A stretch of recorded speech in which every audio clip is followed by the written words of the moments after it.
toi, Seigneur, qui est, toujours à mes côtés.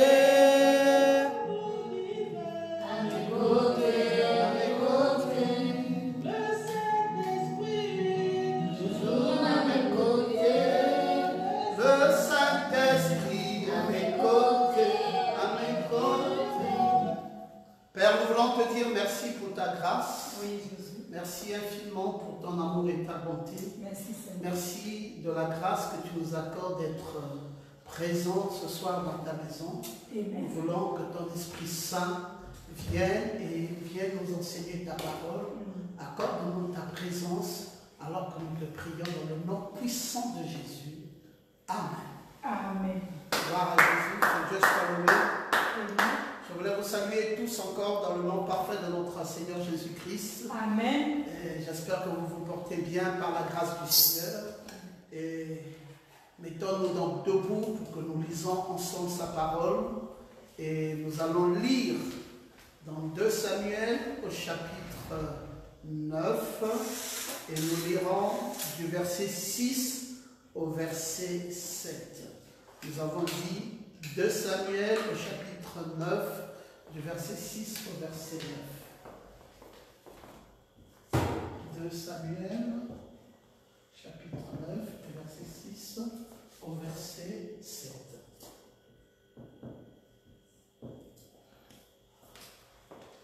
Alors, lisons la parole du Seigneur. Et Méphibosheth, fils de Jonathan, fils de Saoul, vint auprès de David, tomba sur sa face et se prosterna. David dit, Méphibosheth. Et il répondit, voici ton serviteur. David lui dit, ne crains point, car je veux te faire du bien à cause de Jonathan ton père. Je te rendrai toutes les terres de Saoul ton père et tu mangeras toujours à ma table. Amen. Amen. Gloire à Jésus, veuillez tranquillement vous asseoir dans sa présence. Alors, nous sommes en train de clore ce soir notre enseignement sur le trône de David dans l'âge du lion. Vous savez, ces choses que nous étudions jusque-là, je suis conscient que c'est des choses qui ne sont pas assez faciles du tout et ce n'est pas accessible non plus à tout le monde parce que ce ne sont pas des murs droits que nous construisons, mais ce sont des angles. Et chaque fois, il doit falloir tourner. Et chaque fois que l'on construit une maison et qu'il y a des tournures, alors ce sont ces tournures-là qui rendent la chose assez compliquée. Mais je voudrais, dans un premier temps, vous dire 2 petites choses avant que nous entrons dans le message de ce soir. Je voulais vous parler sur lire entre les lignes. C'est le prophète qui emploie cette expression. Il le dit dans Israël à la mer Rouge. Il dit, si vous lisez la parole juste telle qu'elle est, c'est très bien, mais vous en manquerez sûrement les significations. La parole de Dieu n'est pas un journal. On ne peut pas lire la parole telle qu'elle est. Si nous la lisons telle qu'elle est, nous manquerons sûrement les significations. Le prophète de Dieu dit, la parole est écrite entre les lignes. Jésus a dit, je l'ai caché aux sages et aux intelligents et l'ai aux enfants qui veulent apprendre. Ces séminaires de théologie, déclare William Branham, ressemblent simplement à ces sacrificateurs d'antan, aux souverains sacrificateurs et à tous les autres qui lisaient la parole, mais ne voyaient pas que Jésus était le Christ. Ça veut dire qu'ils ne comprenaient pas ce qu'ils lisaient. Et comment comprendre la parole? Le prophète de Dieu dit, c'est révélé. Donc tout le temps que je vous enseigne la parole, ceux qui ont la révélation la comprennent. Mais ceux qui n'ont pas la révélation, ça sera difficile pour eux de comprendre, parce que cette parole est écrite entre les lignes. Je voulais prendre une deuxième pensée du prophète, toujours parlant entre les lignes. C'est dans le message, l'alliance inconditionnelle que Dieu est traité avec le peuple. Frère Branham dit que la Bible est écrite et cachée aux sages et aux intelligents. Et c'est révélé aux enfants qui veulent apprendre. Eh bien, vous devez tomber amoureux de Dieu pour connaître sa Bible. Amen. Si vous n'êtes pas amoureux de Dieu, vous ne pourrez jamais connaître la Bible. Amen. Et vous savez, c'est écrit entre les lignes. Et il raconte l'histoire de sa femme. Il dit, ma femme m'a écrit une lettre. Elle peut dire, cher Billy, je suis assise ici ce soir, je t'aime beaucoup. Je me sens très seule. C'est ce qu'elle écrit. Mais je lis entre les lignes. Je sais ce qu'elle veut dire plus que ça. Amen. Et pourtant, elle a simplement dit, je me sens très seule. Mais moi, en lisant cette lettre, je lis entre les lignes et je peux comprendre mieux de ce qu'elle voulait dire sans le dire ouvertement. Parce que je sais ce qu'elle veut dire plus que ça.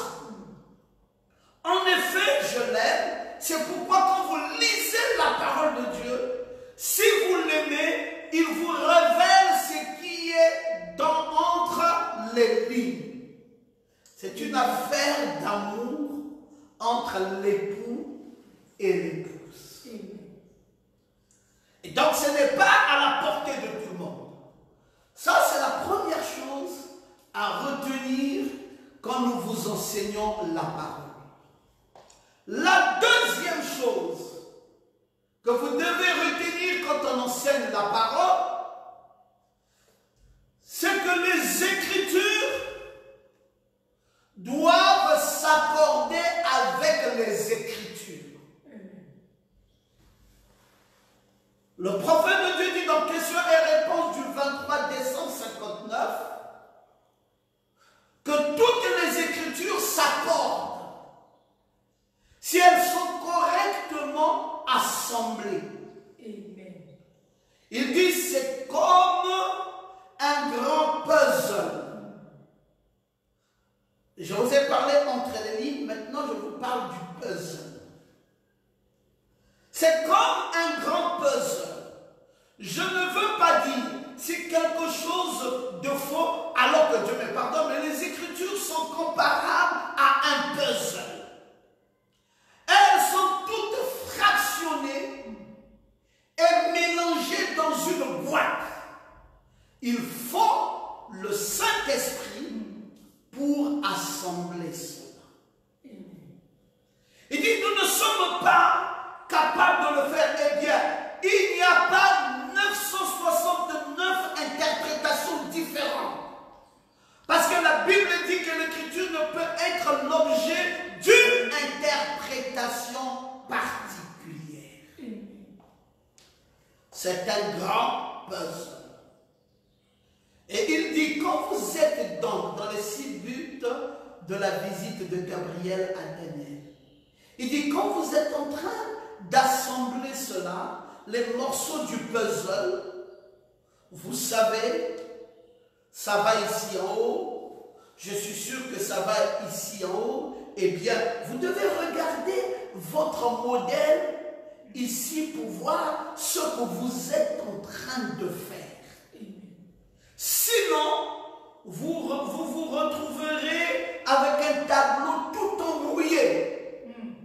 Si par exemple, vous aviez un tableau d'un beau et magnifique paysage de campagne, et avec une vache broutant au sommet d'un arbre, eh bien, ça n'ira pas. C'est parce que ce n'est pas au sommet d'un arbre qu'elle broute. C'est donc pareil. Si le Saint-Esprit ne rassemble pas ces passages de l'Écriture à leur place, vous aurez tout le tableau de la rédemption. C'est ça que nous voulons, c'est ça la vérité. Donc, les 2 choses à retenir sont lire entre les lignes, et la deuxième chose, le puzzle. Et avec un puzzle, il vous faut d'abord avoir un tableau, un modèle. Vous devez regarder au modèle. Maintenant, chers fils dans la foi, chaque fois que l'on doit vous prêcher ce message, la question que vous devez vous poser, qu'est-ce qui m'est prêché? Est-ce que c'est le message de l'heure? Amen. Si on vous prêche le message du temps de la fin, ce n'est pas adapté à vous. Votre modèle, le tableau que vous avez dans la construction du puzzle que tout prédicateur du monde peut donner, c'est que cela s'accorde avec le message de l'heure.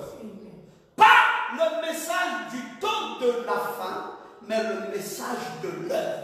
Amen. Parce que le message de l'heure, c'est même ça l'évidence du baptême du Saint-Esprit. C'est ça l'évidence du baptême du Saint-Esprit. C'est même ça l'évidence de la nouvelle naissance. Amen. Et c'est aussi ça qui donne la foi de l'enlèvement. Donc, prêchez-moi, mais prêchez-moi le message de l'heure. Ne me prêchez pas autre chose que le message de l'heure. Alors soyez capable, prédicateur, de décortiquer la parole. 1, de lire entre les lignes. 2, de monter le puzzle suivant le modèle. Et le modèle, c'est le message de l'heure. Amen. Quand je vous ai prêché sur la multidimensionnalité du voyage de David, je vous ai dit que je vous ai prêché un message qui n'était que dans le désert. Nous descendons et nous montons. Amen. Quand je suis arrivé à vous prêcher sur le trône de David, voici ce que je vous ai prêché. Amen. C'est le début du montage de la pierre de fête. Amen. Quand je dois vous prêcher sur le trône de Salomon, alors que la pyramide s'amenuit, je continue à faire le reste. Amen. Donc, j'ai créé une petite ouverture ici pour vous permettre de comprendre que ce que papa est en train de nous enseigner, c'est cela le message de l'heure. Mais il faut monter les pièces. Il faut avoir une lecture claire parce que c'est un puzzle. Et il faut comprendre, est-ce qu'en lisant la Bible, je lis entre les lignes, qu'est-ce que je ressors de la lecture de la Bible? Amen. Alors, dans ce voyage, nous arrivons maintenant à vous parler sur Méphibosheth. Et c'est avec Méphibosheth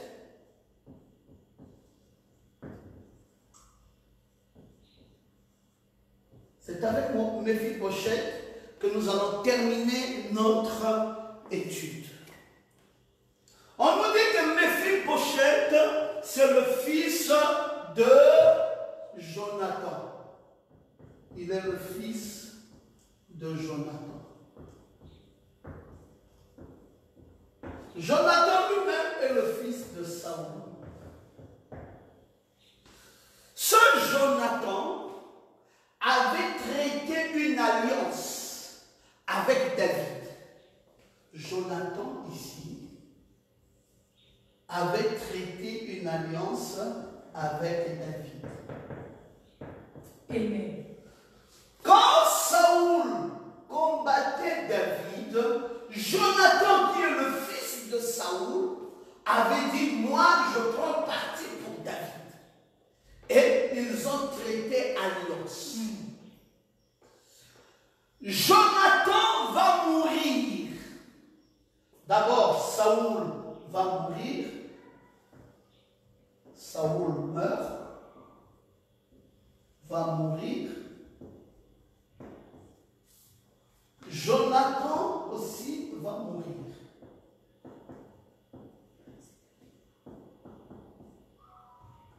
Et David est au trône. David se souvient de l'alliance qu'il avait traitée avec Jonathan. Mais Jonathan ne vit plus. David lui dit non, cette alliance subsiste. Même si Jonathan ne vit plus, Jonathan a eu des enfants. Et l'enfant de Jonathan s'appelle Méphibosheth. Cet enfant est Perclus.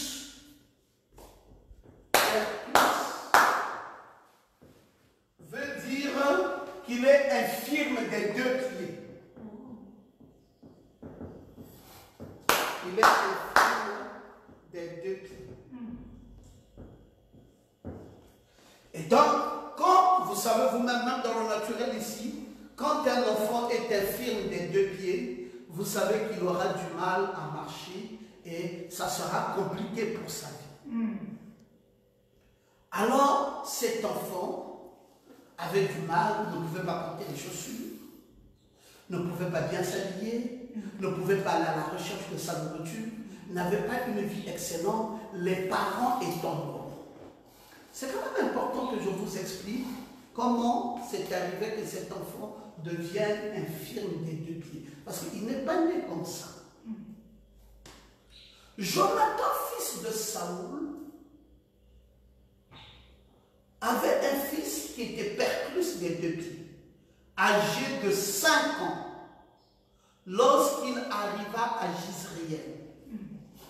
À la mort de son grand-père Saoul et à la mort de son père Jonathan, parce que c'était au même moment, la nourrice, parce que son grand-père était roi, la nourrice, quand il a entendu que les ennemis sont en train de les détruire et que Saoul est déjà mort et Jonathan aussi est mort, alors la nourrice a pris l'enfant et a fui avec l'enfant. Et pendant qu'elle fuyait, elle est tombée et l'enfant s'est fracturé les deux pieds. C'est comme ça que Méphibosheth est devenu infirme. C'est la nourrice qui courait avec l'enfant et les deux pieds de l'enfant se sont brisés et l'enfant est devenu perclus, donc un boiteux. Et cet enfant, donc, devenant boiteux, est abandonné à lui-même. Ses parents, son père, son grand-père roi, son père un prince, lui-même sorti de la famille royale, étant devenu infirme, ne pouvait plus rien. Alors, il est resté dans cet état dramatique. Pendant que David accède au trône, David dit, mais moi j'avais traité une alliance avec Jonathan. Vraiment. Est-ce que Jonathan n'a-t-il pas un fils ici? On lui dit, si, son fils Méphibosheth vit. Mais il est abandonné à lui-même, il est dans une brousse. Ça ne va pas, il a du mal à manger. Il dit, allez-y me chercher ce garçon, qu'il vienne ici. On alla chercher Méphibosheth. Et quand Méphibosheth, on le soulevait parce qu'il avait des habits sales, il était mince, il était mal nourri, et on l'a mené devant le roi. Oh, Méphibosheth dit, mais c'est pas possible. Il dit au roi David, qui suis-je? Un chien mort comme moi. De me tenir devant le roi, qu'est-ce que le roi me veut?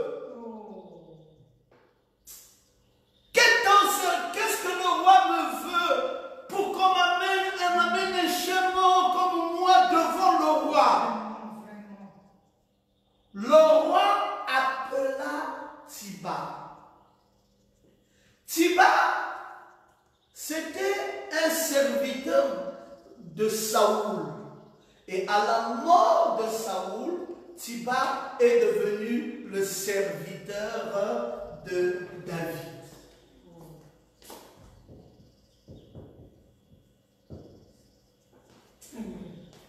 Alors, le roi dit, Tiba, viens. Tiba est venu. Il lui dit, tu as vu ce garçon-ci? Tiba dit, oui, maître. Il dit, tu le reconnais? Il dit, bien sûr. C'est le petit-fils de Saoul, je suis le serviteur de Saoul, je connais cet enfant. Je l'ai vu quand il avait 5 ans. Mais je ne l'ai pas vu comme ça boiteux. Il dit, oui, à la mort de son grand-père et de son père, ses pieds furent brisés quand la nourrice fouillait avec l'enfant. C'est ainsi qu'il est devenu boiteux. Il dit, est-ce que tu le vois? Il dit, je le vois. David dit à Tiba, Tiba, sache qu'à compter de ce jour, tu ne vas plus être mon serviteur. Tu vas être le serviteur de Méphibosheth. Amen. Non seulement toi, mais même tes 15 enfants et tes 15 serviteurs. Parce que lui, il est grand serviteur, il avait aussi des petits serviteurs sous lui. Il dit, alors tous les petits serviteurs, ils étaient au nombre de 20, qui sont sous toi, et tes enfants, et toi-même, Tiba, vous deviendrez, vous tous, les serviteurs de Méphibosheth. Amen. Et tu dois t'arranger à le nettoyer, le laver, l'habiller et le traiter convenablement. Et chaque fois que je suis à table,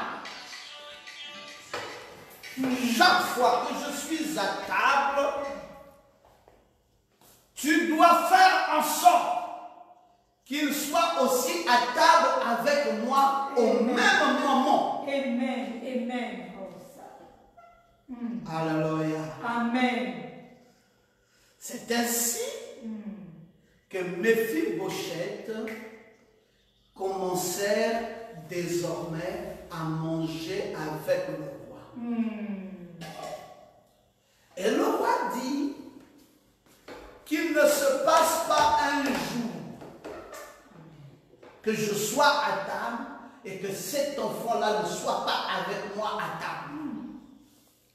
Tous les jours de ma vie, il doit manger à ma table.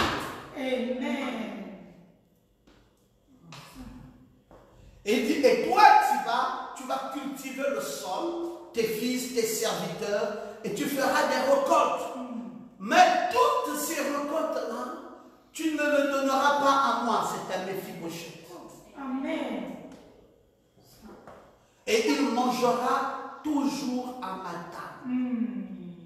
Tiba dit à ses 15 fils et à ses 20 serviteurs, obéissez, c'est désormais comme ça que Tiba sert Méphibosheth. Amen.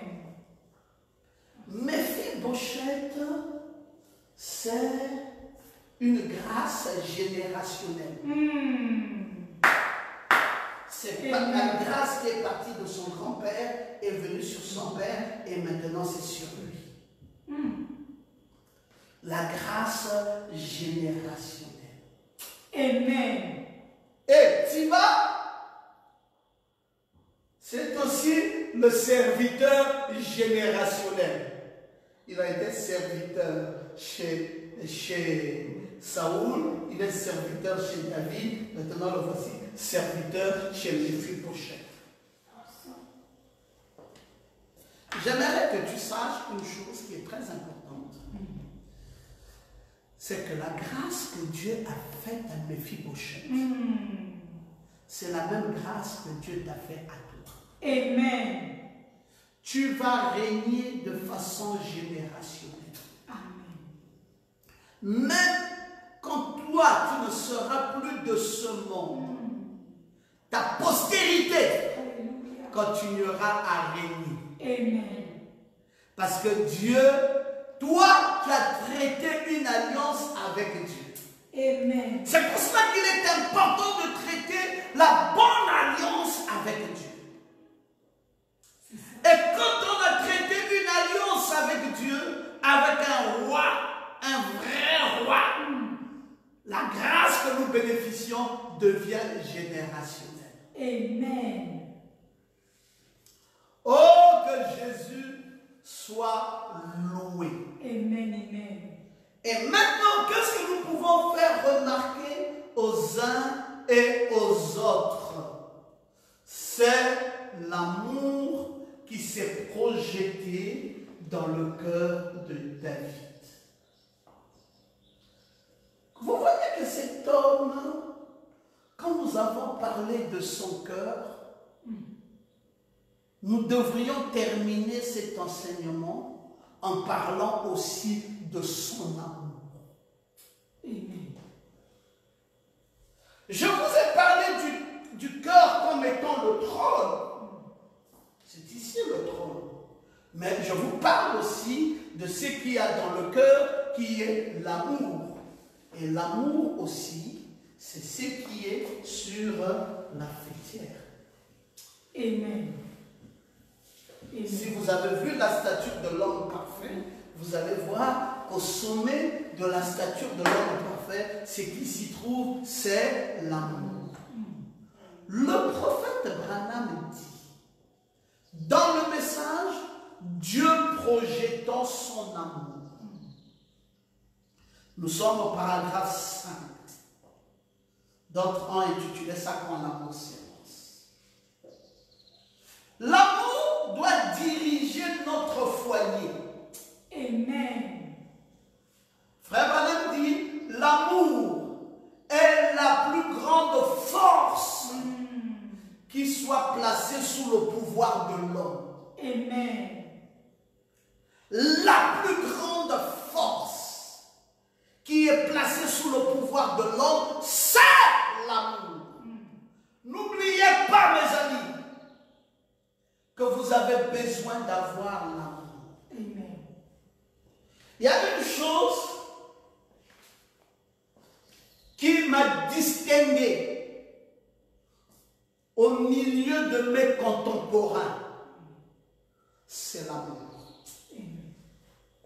Frère, si vous venez brusquement et vous posez à Pasteur est-ce que tu peux te souvenir qu'il y a quelqu'un que tu n'aimes pas? Je veux vous dire, je ne sais pas. En tout cas, de ce que je sais de ma vie, c'est que j'aime tout le monde.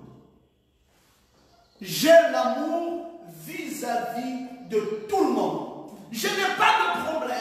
J'aime tout le monde. Et ce qui caractérise ma petite vie à moi ici, c'est l'amour. Et c'est ce que j'ai toujours voulu vous donner aussi à vous, ciel Logos. Amen. Ayez l'amour. L'amour vis-à-vis de ceux qui vous aiment, mais aussi et surtout l'amour vis-à-vis de ceux qui ne vous aiment pas. Amen. Parce que si vous aimez ceux qui vous aiment, vous n'êtes pas différent des païens. Soyez très forts, être capable d'aimer même ceux qui ne vous aiment pas. Amen.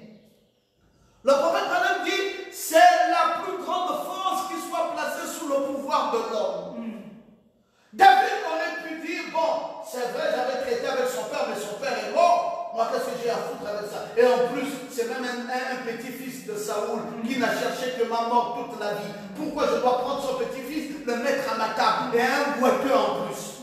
Est-ce qu'il a du mérite à être sur la table d'un roi? Un boiteux. David a dit non, il mangera tous les jours de sa vie sur ma table. Amen.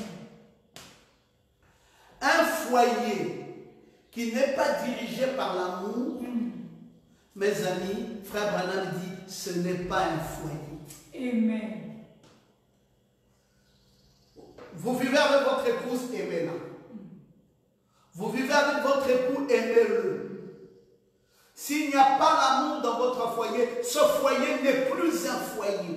Amen. Si un homme et une femme ne s'aiment pas sincèrement, ils ne peuvent pas se faire confiance.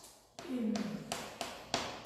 C'est pourquoi, frère Branham dit, je pense qu'au lieu de reposer notre foi sur une émotion, ce qui est très bien, ou sur un don, ce qui est très bien, comme crier, parler en langue, ou d'autres choses que nous considérons, disons que nous avons le Saint-Esprit que nous faisons, ces choses-là sont très bien, mais si nous revenons au principe qui place l'amour en premier lieu, ensuite ces choses, je pense que notre Église progresserait beaucoup plus vite.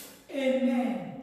Si nous mettons Dieu en premier et si Dieu est amour. Amen. Ce qui gêne beaucoup d'églises à ne pas avancer, c'est le manque d'amour. Ce qui gêne beaucoup d'hommes, même les hommes de Dieu, à ne pas avancer, c'est l'esprit de haine qui les habite. C'est vrai. Quand vous n'avez pas d'amour, vous n'avancerez pas. Peu importe ce que vous faites, peu importe le temps que vous avez, peu importe combien vous êtes compétent, peu importe combien vous êtes intelligent, vous n'avancerez pas. Amen. Alors, quand vous lisez entre les lignes, retrouvez l'amour. Quand vous montez un puzzle, terminez avec ça, la pierre de fête. Parce que c'est le fondamental de notre message. Notre message est basé sur l'amour. C'est ça la pierre de fête. C'est ce qui nous amènera de l'autre côté, au-delà du rideau du temps. Où David ne peut pas terminer son histoire sans Méphibosheth. David termine son histoire avec Méphibosheth. Amen. C'est l'amour. Dans l'âge du lion, c'est l'amour. Au paragraphe 6, frère Branham dit, l'amour est rendu par deux différents mots ou deux différentes significations. En grec, l'un des mots veut dire philéo. C'est l'amour que vous avez pour votre femme. Ça, c'est l'amour philéo. Mais agapao, c'est l'amour divin. Amen. Maintenant que vous aimez, ou maintenant l'amour que vous avez pour votre femme, c'est très différent de l'amour de Dieu.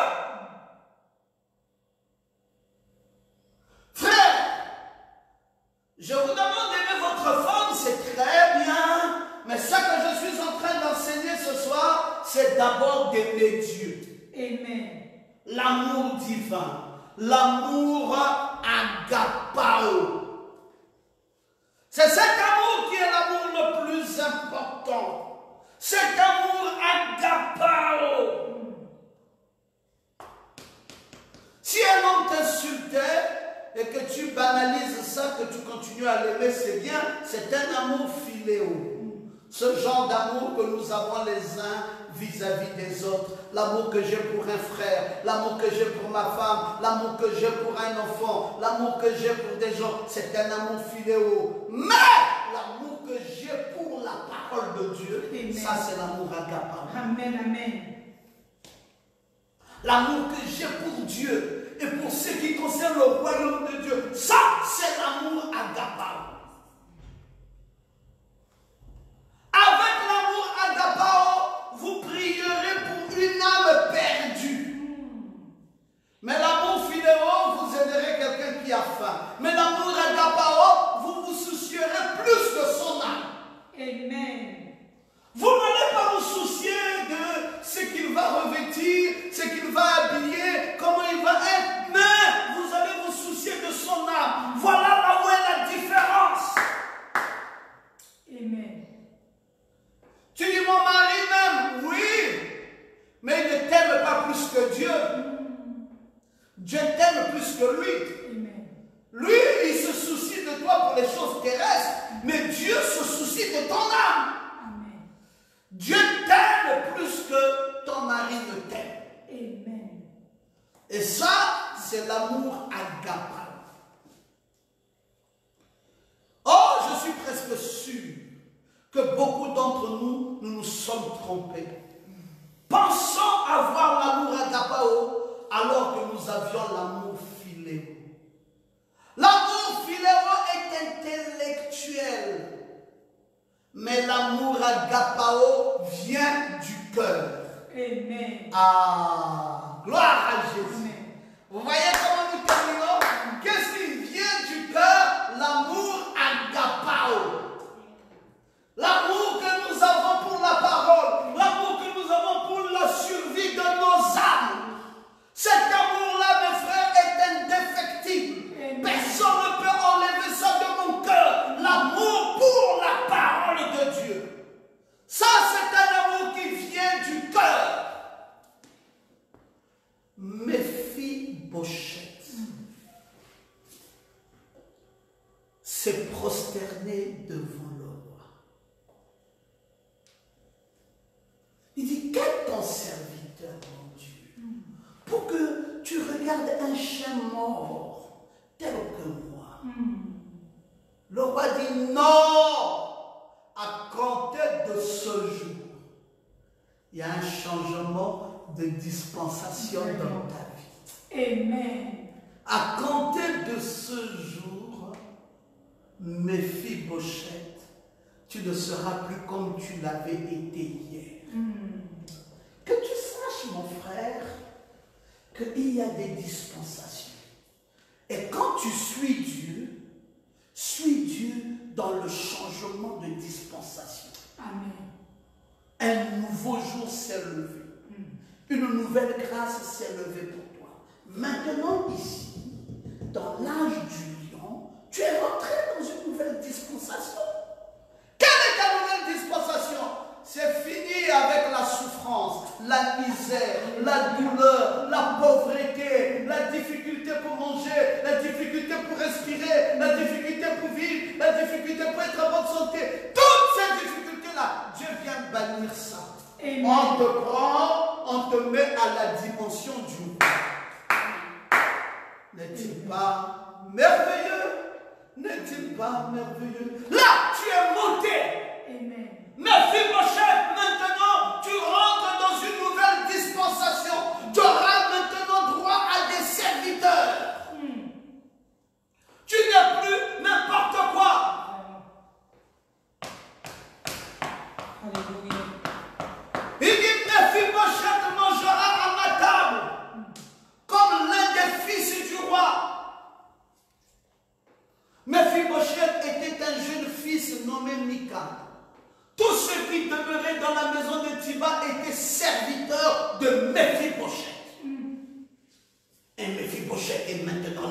Jérusalem. Et il mangeait toujours à la table du roi. Bien qu'étant boiteux des deux pieds. Dieu a dit, ce n'est plus toi qui feras des efforts. On te transportera, on te soulèvera, on te placera sur la table du roi. Tu n'auras plus à souffrir. Maintenant, l'amour de David a transcendé. Amen. Ce qu'il veut, c'est la survie de Méphibosheth.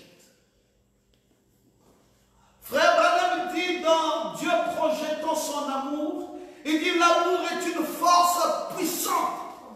Alléluia. Il dit quand l'amour s'élance et qu'il arrive au bout de sa force, la grâce souveraine prendra la relève à partir de là et accordera ce que l'amour a demandé. Amen.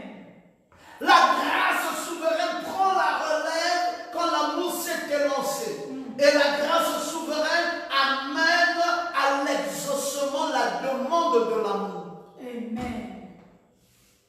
Si nous avons un sauveur ce soir, c'est parce que Dieu a tant aimé le monde. Son amour étant projeté sur le monde, et cela a produit quoi? Un sauveur. Dieu voulait tellement vous voir en bonne santé que son amour est sorti. Et cela a produit une expiation pour votre maladie, ainsi que pour vos péchés. Gloire à Dieu. L'amour de Dieu qui est obligé de faire cela. Amen. C'est une force puissante. Cet amour de Dieu poussera une femme, une mère, droit dans le feu pour chercher son bébé, même si elle sait que ce bébé se livre, même si elle doit se livrer à la mort, la maman là ira dans le feu. Amen. À cause de quoi? Mais à cause de l'amour. Je vous dis, quand l'amour de Dieu entre dans le cœur d'un homme, il va chasser toutes ces choses. Vous n'avez pas à vous inquiéter.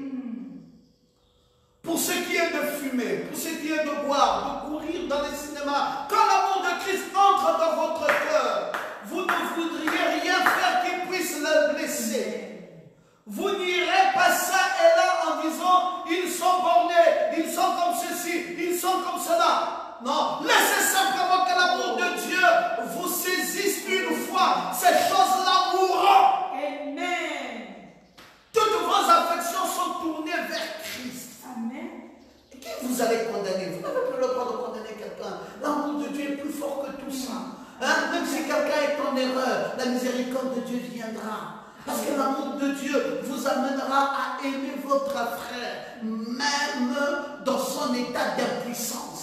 Amen. Parce que ça projette une expiation, dit frère Branham, le pardon des péchés. Alors vous avez la vie éternelle. Quand vous croyez en lui, quand vous croyez réellement en lui, vous êtes marié à lui, oui, vous mourrez aux choses du monde. Et Dieu projette son amour. Son amour fait de vous ce que vous êtes. Amen. Ah, nous sommes le produit de l'amour de Dieu. Amen. Amen. Gloire à Jésus. David, à un moment donné, pendant qu'il mange avec Méphibosheth à table, il a voulu aller encore à une montagne un peu haute. Et quand il est allé à ce sommet, Tiba, le serviteur de David, qui est maintenant le serviteur de Méphibosheth, a suivi David. Et David le voit venir avec 200 pains, 100 masses de raisins, 100 fruits d'été et une outre de vin. Il dit, Tiba, mais tout ça, tu amènes ça à qui? Il dit, roi, je t'apporte ça à toi. Il dit, non, c'est pas vrai. Qu'est-ce que je t'avais dit? Que tout ce que vous allez récolter, tu donnes à Méphibosheth. Pourquoi tu m'amènes à moi? Il dit, non, roi, quand quand toi tu t'élèves, Méphibosheth doit s'élever avec toi. Amen. Tu es allé au sommet et Méphibosheth t'a laissé au sommet aller seul.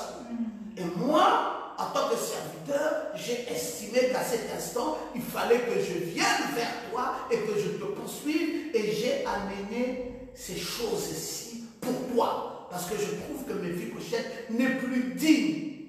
Parce qu'il ne comprend pas qu'il doit s'élever au même moment que toi.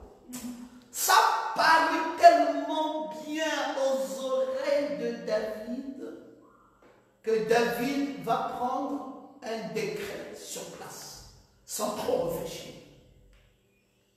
Il dit, bon, donc désormais, tu vas. Tout ce que j'ai donné à Méphibosheth comme héritage, vous allez partager ça en deux. Parce que ce que tu viens de faire là est très fort. Tu dis qu'il a refusé de venir. Il a refusé. Je me dis, suivant le roi. Le roi s'élève. Élevons-nous avec lui. Allons-y. Il a refusé. Et je suis venu avec tous ces biens. J'ai dit, moi, je ne peux pas laisser le roi seul. Il dit, non, ce que tu as fait est très bien. Le royaume que j'ai donné à Méphibosheth, coupé en deux, toi une partie, lui une partie. Bon, le roi est descendu, le roi est revenu à nouveau à Jérusalem. Quand le roi était en train de venir, Méphibosheth était en train de frotter ses fesses à même le sol pour grimper, pour aller chez le roi. Quand le roi se retourne, il voit Méphibosheth en train de faire tous les efforts possibles. Il dit, mais qu'est-ce qui ne va pas?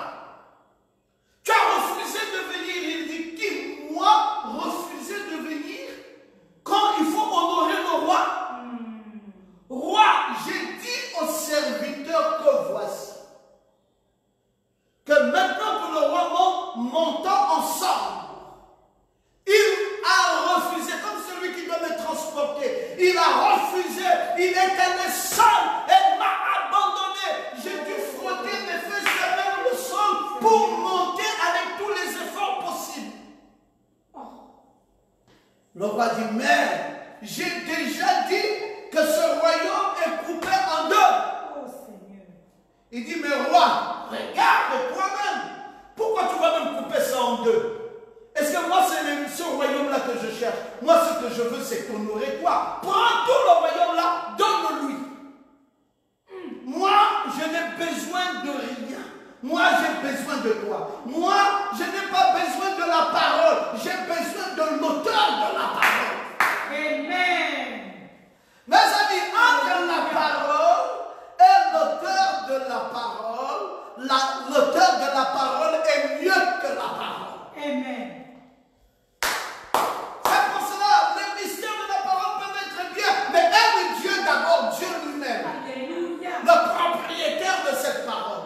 Quand David a entendu Méphibosheth dire qu'il préfère l'auteur de la parole que la parole elle-même, il a dit, ah non, ah non, ah non. Nous allons changer d'avis au sujet de la parole. Même si Dieu ne change pas d'avis au sujet de sa parole, mais là, l'argumentation de Méphibosheth étant tellement forte que cette fois-ci, je redonne tout à Méphibosheth. Amen. Alléluia. Voici comment Méphibosheth va reconquérir son royaume. Oh, j'aime ces choses. Alléluia. Mes amis, c'est ainsi que Méphibosheth est à nouveau revenu sur ses biens. Parce que le roi dit à Tiba, tout ce qui appartient à Méphibosheth, que j'ai dit à toi, que j'ai donné à toi, maintenant je change. Alors, qu'est-ce qui se passe quand, au cours d'un même engagement, il y a un arrêt et une reprise? Ça veut dire que nous sommes au 7e saut. Donc, vous voyez, c'est pour cela que je vous ai dit, lisez entre les lignes, et comprenez le jeu du puzzle.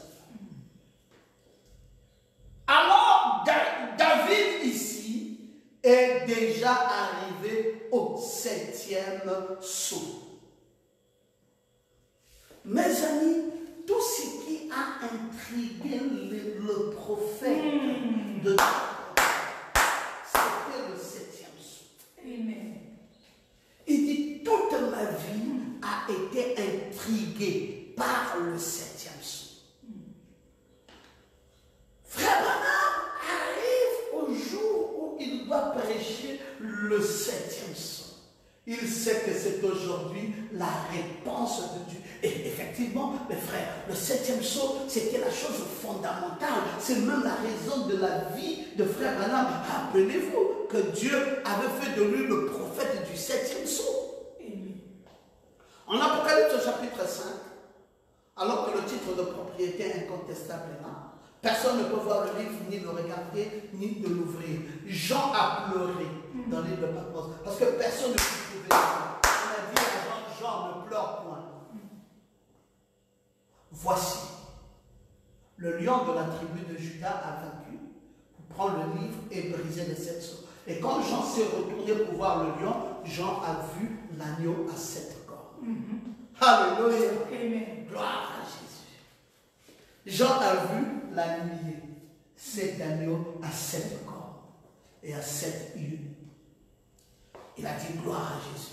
C'était quoi? Apocalypse chapitre 5, qui annonçait le lion de la tribu de Juda dans l'âge du lion, où David se trouve, s'est soldé maintenant en agneau. Alors, il y a eu interruption. C'est pour cela, à l'ouverture du 7e saut, il y a eu un silence d'environ une demi-heure.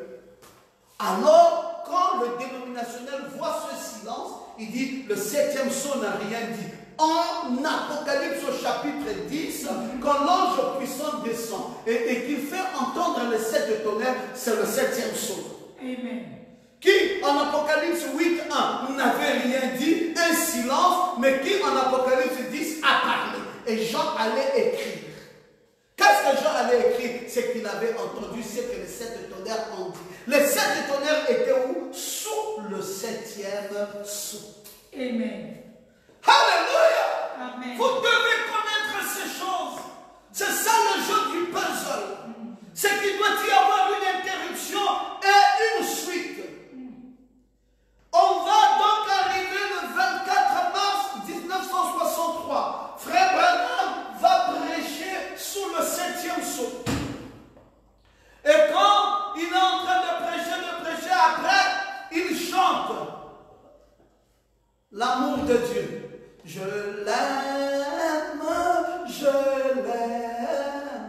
parce qu'il m'aima le premier. Il arrête le culte.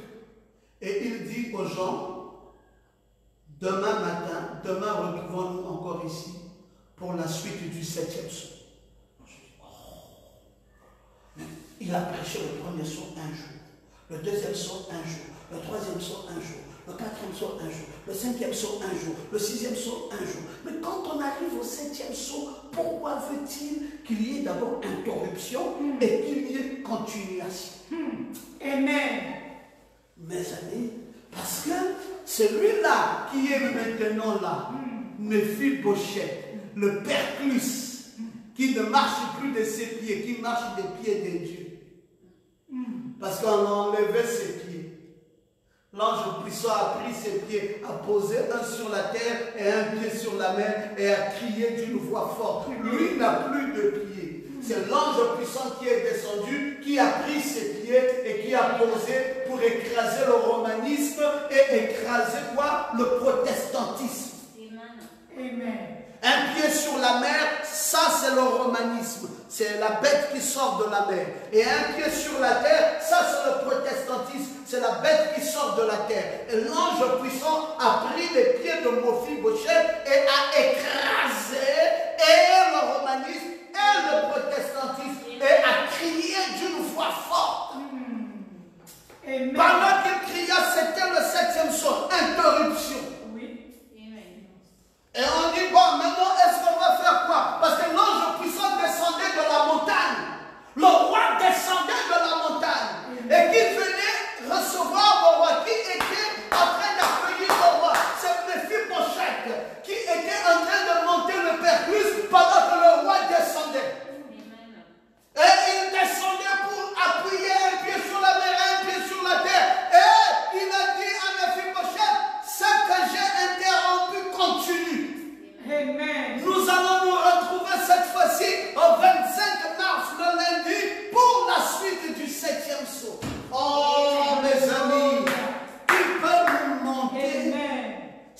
puzzle.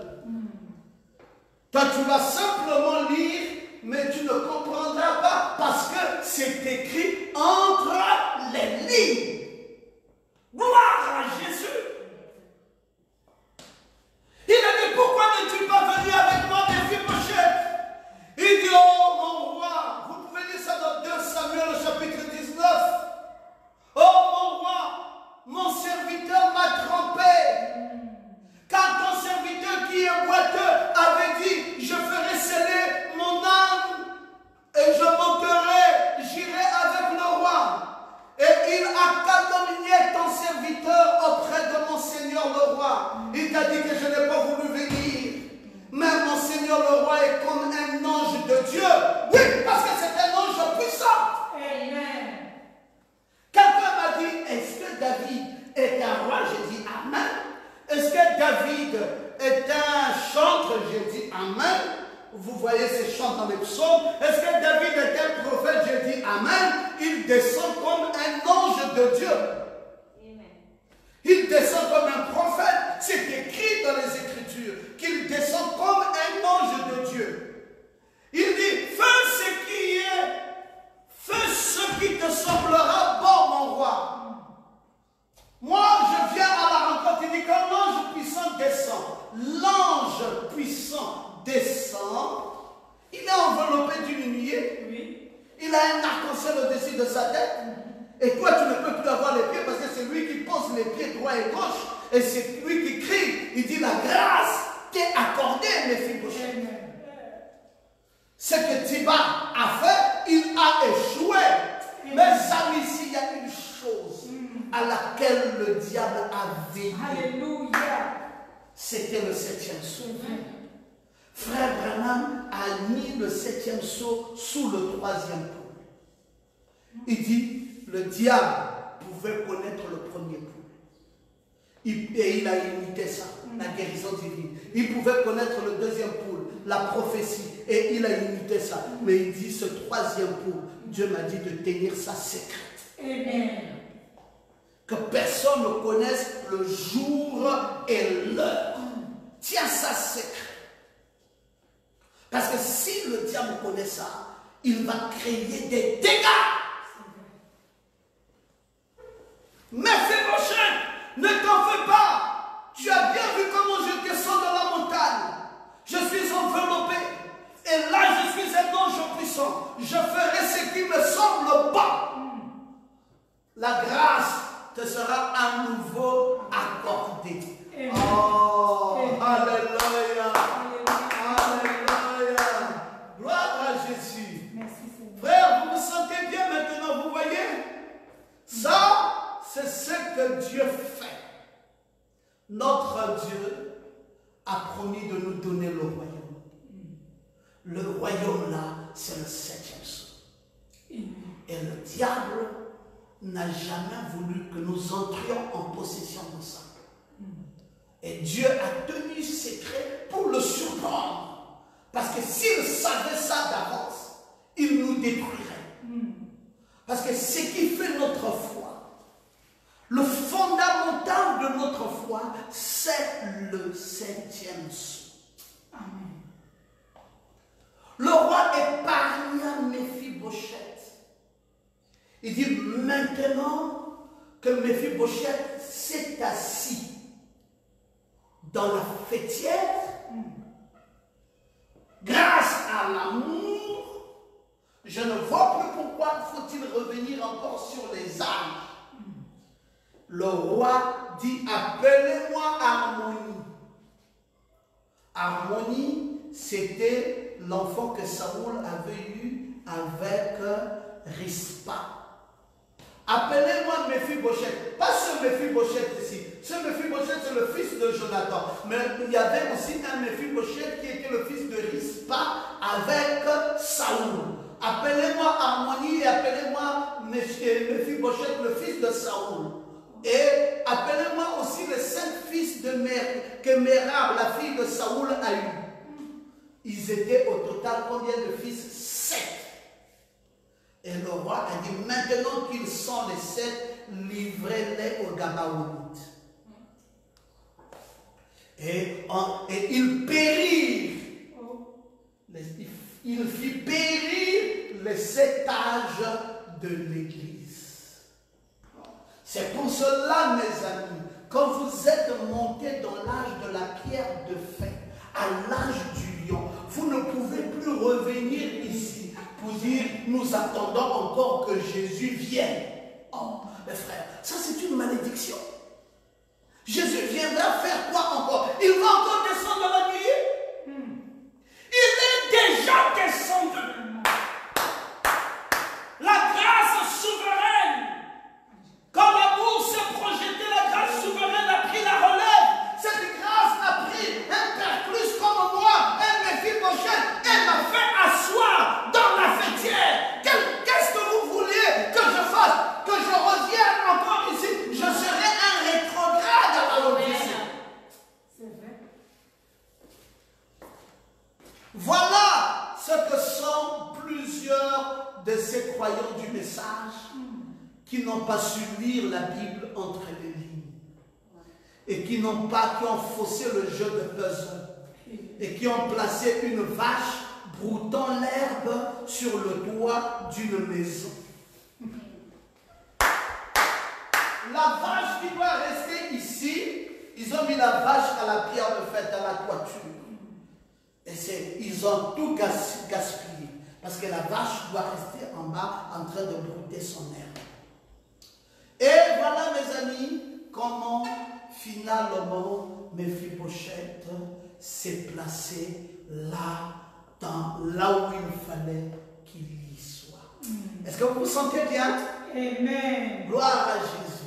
C'est pour cela l'amour divin est ce qui est le plus important. La projection de l'amour divin.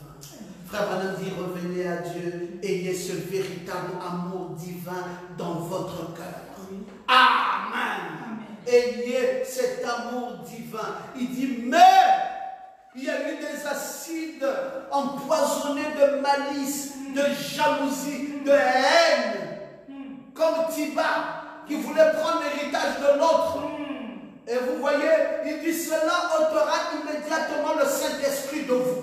Vraiment. Quand vous avez la malice, la haine, la jalousie, le Saint-Esprit ne peut pas rester là. C'est une petite colombe qui est tellement sensible. Il ne restera pas là où il y a la haine, là où il y a l'hypocrisie, là où il y a la jalousie, là où il y a la malice. Tu n'aimes pas la bénédiction de ton frère et tu veux nuire ton frère pour prendre sa bénédiction. Voilà ce qu'a été Tiba. Le Saint-Esprit s'est envolé. Amen. Dites encore Amen, très bien. Amen. Mais la nourriture que Tiba avait apportée au roi est revenue à Méphibosheth. Parce que après le 7e sceau, Dieu doit prévoir une nourriture jusqu'à la disparition de l'épouse. Et c'est ça qui fait les 200 pains, les 100 masses de raisins secs, les 100 fruits d'été, de figues et l'outre de vin. C'est la nourriture après l'ouverture du 7e. On appelle ça dans le jargon du nouveau message les choses qui doivent être. Et l'outre de vin, c'est pour la communion. Parce que c'est le dernier message de William Branham prêché le 12-12-65. La communion. C'est pour cela qu'il y a l'outre de vin. Donc ce sont les choses qui doivent être. Frère, le puzzle est complet. Maintenant nous pouvons terminer avec David. Mais comment allons-nous terminer avec David? C'est ça que j'aimerais que tu saches. Parce que Méphibosheth, quand il est venu là, pour que le roi le prenne, il avait lavé ses habits depuis le jour où le roi est parti jusqu'à ce qu'il a rencontré le roi. Il est venu avec de nouveaux vêtements. On dit que Méphibosheth, certes, il n'avait pas nettoyé ses pieds parce qu'il n'avait plus de pieds, mais sa barbe était restée là. Mais sa robe était propre parce qu'il est revêtu. Gloire à Jésus. Oh, il faut que je termine vite. Je voulais encore entrer dans certains mystères, comme le mystère du premier saut, du deuxième saut et du troisième saut. Mais maintenant, je vais aller un peu plus vite, parce qu'il faut que je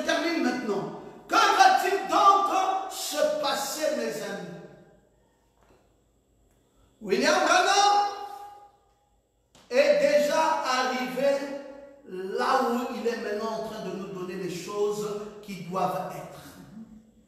Qu'est-ce que ça veut dire?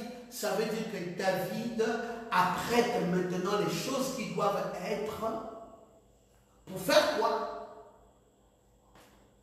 David apprête les choses qui doivent être avant la disparition de l'épouse. L'épouse qui sera quoi? Pour construire le temple du roi Salomon. Il fallait apprêter les ustensiles du temple. Donc David ne fait pas un travail à moitié. Nous entrons maintenant dans la série où David apprête le matériel du temple. Rappelez-vous que le prophète Nathan avait d'abord dit à David, fais ce qu'il y a dans ton cœur. Et quand il est allé prier, Dieu a dit au prophète Nathan que ce n'est pas à David de construire ce temple, mais c'est à son fils de le faire parce que David avait versé le sang. Il avait mis Uri devant et on avait fait tuer Uri à cause de la femme de Uri, Bathsheba. Et Dieu avait pris ça en compte. Et Dieu a dit du fait que David ait versé le sang, il ne construira pas mon temple. Et mon temple sera construit par Salomon. Cependant, David doit apprêter tout ce qui doit aller dans ce temple. Mais ce temple, c'est qui?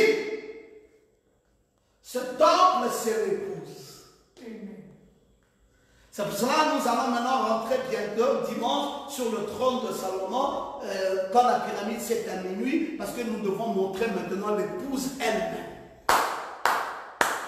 Il est maintenant temps de montrer l'épouse elle-même. Là, mes frères, l'épouse doit se présenter. Et l'épouse, c'est ce temple. Mais ce temple est bâti par des matériaux que David a apprêtés. Qu'est-ce que David a fait? David a rassemblé les étrangers qui étaient dans le pays d'Israël. Il a dit, soyez les tailleurs de pierre. Parce que pour préparer l'épouse, il faut des tailleurs de pierre. C'est pour cela, mes amis, les prédicateurs ont leur place dans la constitution de l'épouse. Il faut les tailleurs de pierre. Oh, il y a une bosse ici. Il y a encore un peu de haine. Allez, amenez le burin. Boum. Oh non, il y a encore un peu de jalousie dans ce cœur. Amenez le burin. Taillez cela. Bon, il y a encore un peu de colère dans cette âme. Oui, cassez cela. Il y a encore un peu de convoitise dans son cœur. Allez, amenez le burin. Cassez cela. Parce que les pierres qui doivent construire le temple de Salomon doivent être agencées. Amen. Au moment de la construction de ce temple, on n'entend plus de bruit. Oui. On prend déjà des pierres initialement taillées, on vient simplement les disposer les unes des autres. Il n'y avait pas un seul petit bruit dans la construction de ce temple. Qui est ce temple? L'épouse de Jésus-Christ. Amen. Maintenant, il faut que je vous amène à l'épouse.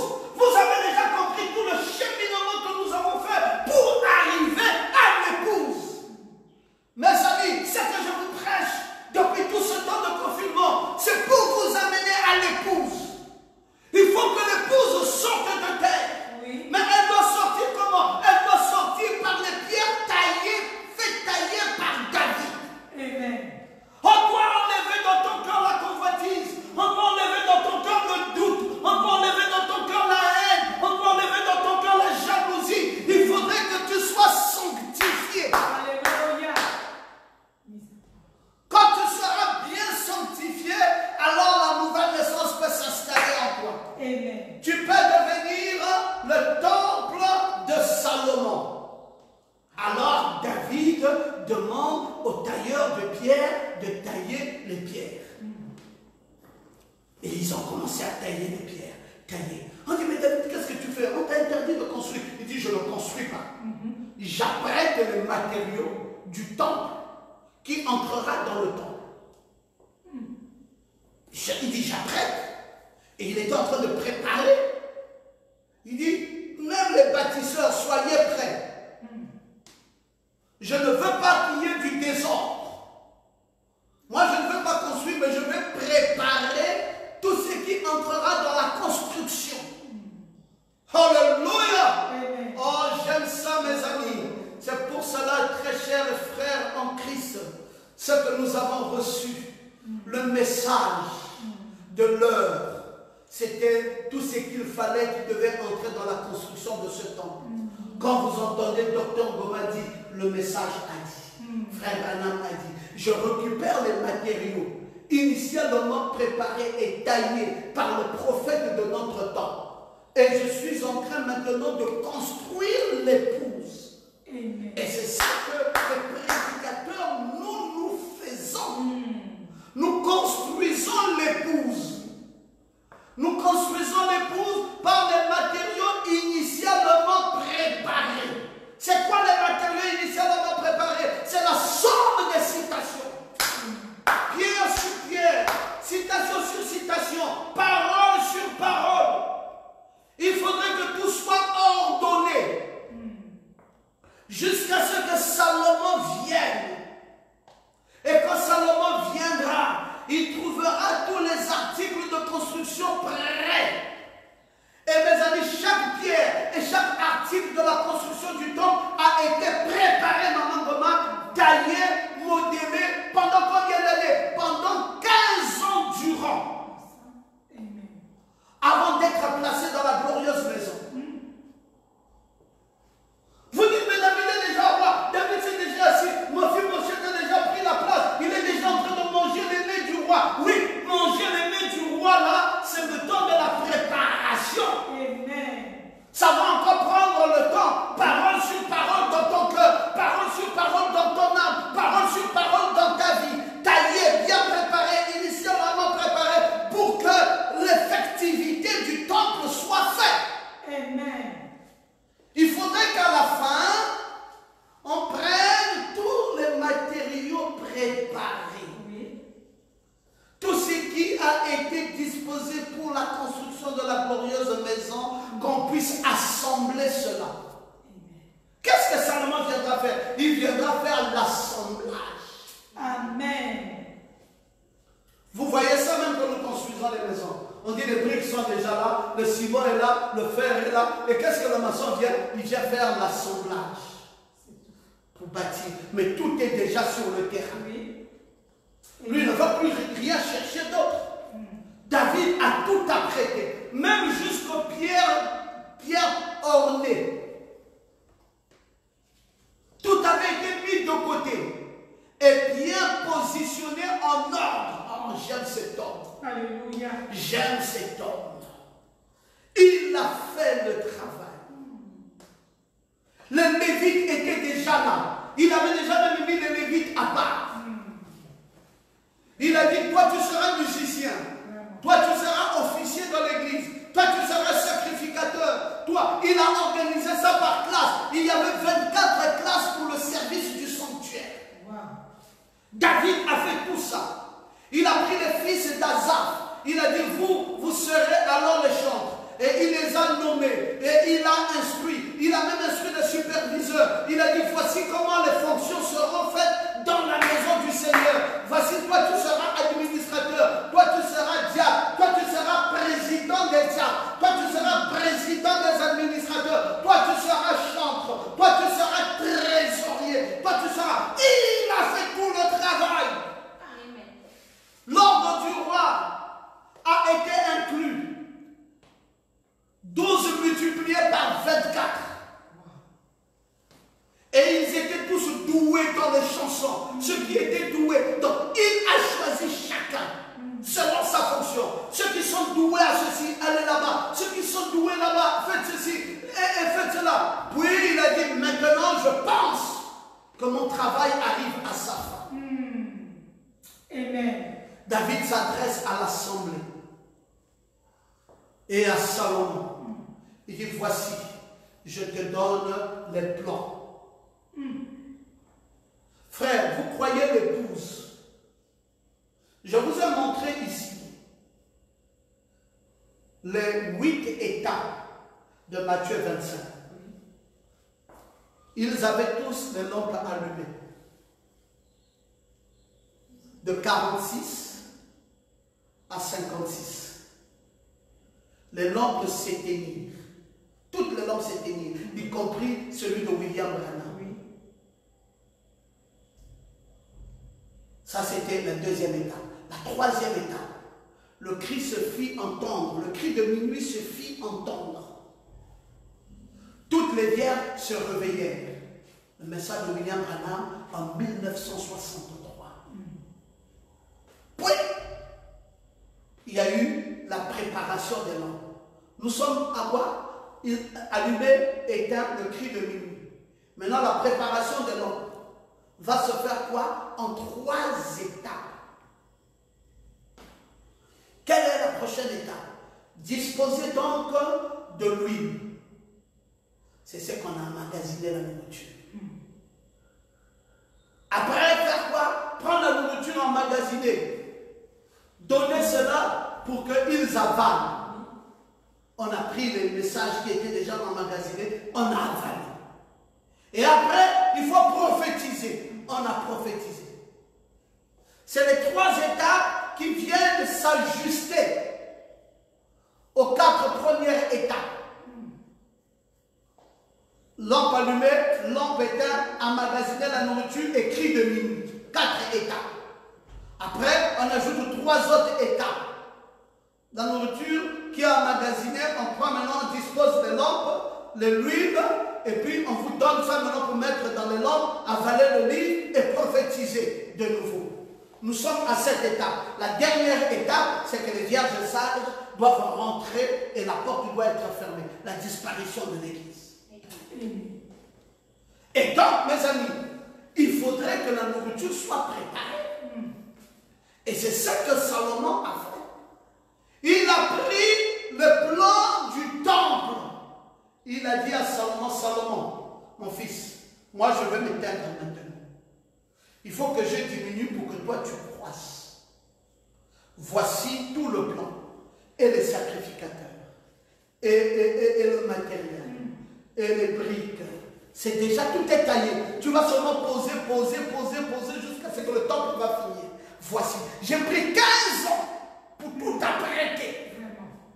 Tout est prêt. Tiens, prends le plan du temps. Amen. Il dit maintenant, tu as tout est préparé. Vas-y construire la maison. Et il a dit, installez-le maintenant comme roi. David avait quel âge? Il avait 70 ans. Et David est mort. Une des plus grandes choses que tu puisses donner à tes enfants, c'est le dessein de Dieu. Dis-leur que tu es en train de ce que tu es en train de faire. Et pourquoi tu le fais. Et quel est le dessein de Dieu dans ta vie.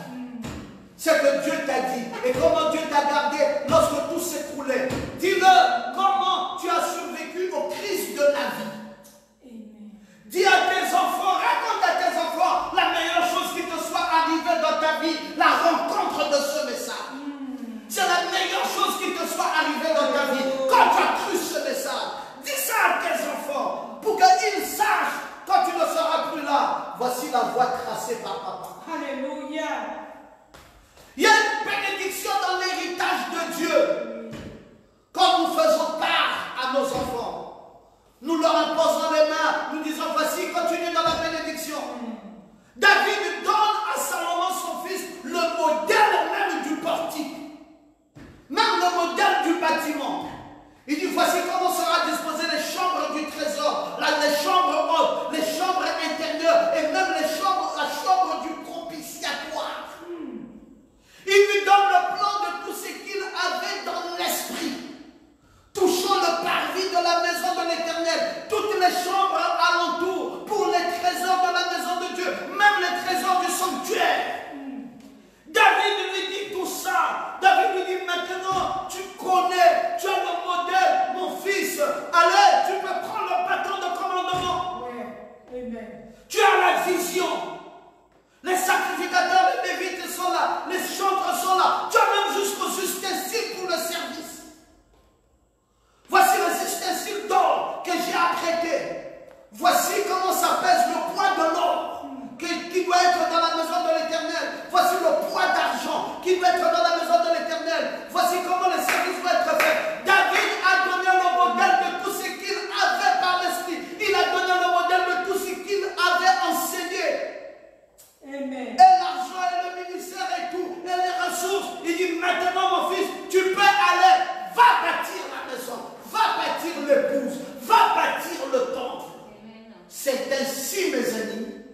que je termine avec l'histoire de David, vous montrant la profondeur de l'enseignement de la parole. Et là, dimanche, nous allons rentrer maintenant avec le temple, l'épouse. Que le Seigneur vous bénisse. Que vous bénisse. Très riche. Amen. Amen. Shalom. Merci Seigneur. Nous allons nous mettre debout. Père, je veux te dire merci. Merci Jésus. Pour le glorieux message qui t'a plu de nous donner aujourd'hui.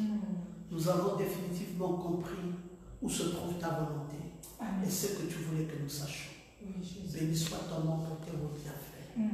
Remplis-nous de ta puissance, de ton Esprit Saint et de ta force. Amen. Accorde-nous d'être comblés de ton bonheur. Oui, Jésus. Alors que nous te prions, très cher Père, dans le beau nom de Jésus-Christ, notre Sauveur. Amen.